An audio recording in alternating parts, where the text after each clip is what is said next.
We've all seen this board. We've all been walking down the hallway in the office and someone's colorful board catches your eye. Kanban is a workflow management methodology designed to help visualize your work, maximize efficiency, and become agile. Its core purpose is minimizing wasteful activities without sacrificing productivity.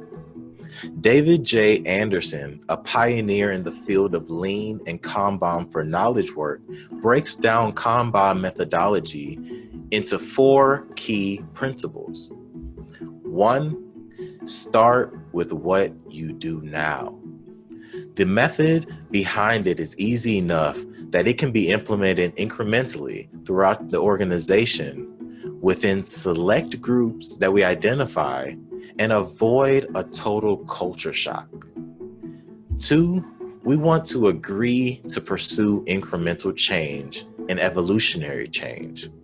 Allow for the process to organically grow within and without any internal resistance from our user community.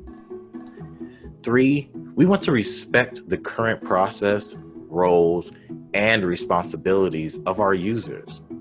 This is a process by which we become more efficient as an organization for how we process our pipeline, not an opportunity to reallocate resources.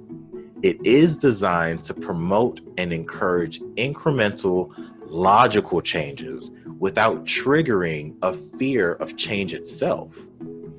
And 4th, we want to encourage acts of leadership at all levels. Like with the done list, it is important that the recognition of effort contributed by everyone fosters a mindset of continuous improvement. When we all recognize that our hand is in the process or in progress being made, we become encouraged to assist with moving that ball forward. So when constructed, Kanbans allow us, when they're constructed, managed, and functioning properly, they serve as a real-time information repository, highlighting bottlenecks within the system and anything else that might get in the way of a smooth working process.